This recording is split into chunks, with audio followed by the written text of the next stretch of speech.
আসসালামু আলাইকুম এভরিওয়ান, আশা করি সবাই ভালো আছেন। আমি আপনাদের তো আছি আলহামদুলিল্লাহ ভালোই। আমার বাংলাদেশ ভালো নাই, আমার বাংলাদেশ অর্ধেক ডুবে গেছে। নিরীহ মানুষগুলোর উপর যে এত অত্যাচার, আল্লাহ আল্লাহ তুমি বিচার করো আল্লাহ। তোমাদের আম্মু শেখ হাসিনা আওয়ামী লীগের পোলাবেনদের বলতেছে, আওয়ামী লীগ কর্মীদের বলতেছে, তোমাদের আম্মু শেখ হাসিনা কিছুদিন আগে কোটা নিয়ে ঝামেলা করছিল। তারপর তোমাদের আম্মু আমাদের সাথে, ছাত্রদের সাথে আন্দোলন করে উঠে দাঁড়াতে পারে নাই বইলা দেখা সেই দেশ ছাড়ছে। দেশ ছেড়ে যাওয়ার পরে ইন্ডিয়াতে গিয়ে মোদির সাথে হাত করে বলতে কি, মোদির সাথে তোর আগে হাত ছিল। ওই যে কি বলবো, ডিস্টিং তোমাদের মোদির আব্বুর সাথে একান্ত আলোচনা করে আমাদের বাংলাদেশ খেয়ে দিতে চায়। তোমাদের আম্মুকে বলে দিও, এই যে স্ক্রিনে দেখেন এই মালটাও কিন্তু আছে আমাদের, বুঝতে পারছো? ওই যে পাকিস্তানও কিন্তু বাংলাদেশ হয়ে যাচ্ছে, ধৈর্য ধরে ইনশাল্লাহ হবে।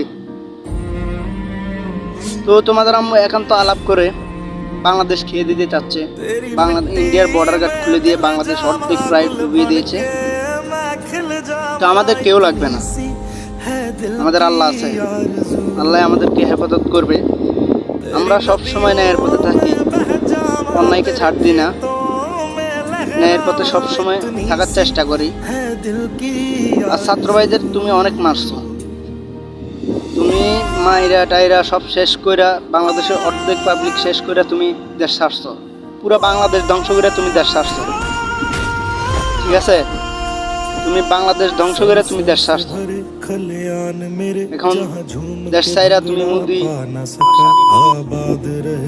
ওর সাথে একান্ত আলাপ করে ইন্ডিয়া বর্ডার গার্ড খুলে দিয়েছ, খুলে দিয়ে বাংলাদেশ ধ্বংস করতে চাইতেছ। আমাদের আল্লাহ আছে, আওয়ামী লীগের কর্মীরা, তোদের কি বাংলাদেশে ঘর নাই? ওরা কি বাংলাদেশের জনগণ না? তোদের ঘর বাড়ি ডুবে নাই? কই তোদের আম্মু, কই তোদেরকে বাঁচাতে আসে নাই? তোদের আম্মুকে নিয়ে ফোর্স করস, তোদের আম্মুকে নিয়ে স্টোরি দেস। এখন স্যাড স্টোরি, ওই যে বক্কর চক্কর স্টোরি ছাড়া তোদেরকে আর দেখাই যায় না। শালার ফুতেরা তোরা ভালো সাজাস, হ্যাঁ? এখন কই যাবি? তোদের আম্মু তো বর্ডার গেট খুলে দিছে।